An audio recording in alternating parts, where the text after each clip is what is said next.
The state of Myanmar is facing condemnation from Muslims over its failure to stop violence against the country's persecuted Rohingya religious minority. Pakistan, Afghanistan, Russia and other countries with a large Muslim population are among those protesting the years-long religious oppression in Myanmar. But the country's government claims it's only trying to establish peace in the country by fighting terrorists. Now, the reputation of the country's de facto leader, Aung San Suu Kyi, is suffering because of the alleged genocide of the Rohingya minority.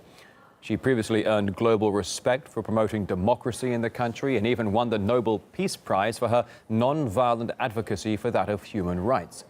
But with the situation concerning Myanmar's Rohingya Muslim minority escalating, activists are now calling for Aung San Suu Kyi to be stripped of her Nobel Prize.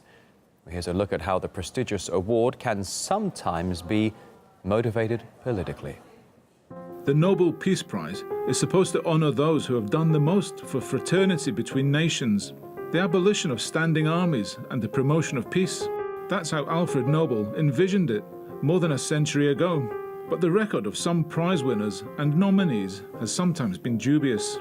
In 2009, the newly elected US President Barack Obama won the award. Despite his campaign promises, the American military were actually at war for every year of his 8-year term. Airstrikes or raids were held in 7 countries.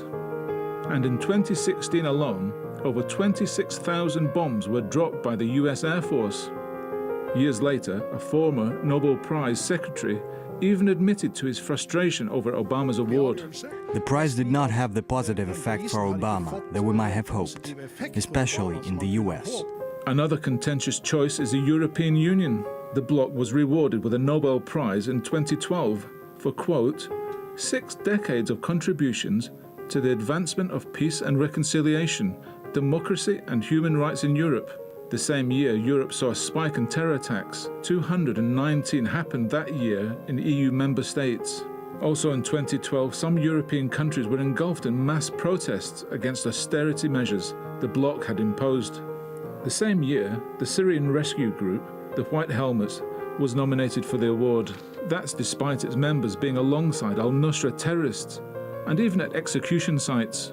The White Helmet's reputation was also in question after it staged a fake rescue video, taking part in a so-called mannequin challenge. Well, I think any time you have a prize around peace, and that is going to be political. Nobel Peace Prize has, historically sometimes been a political tool.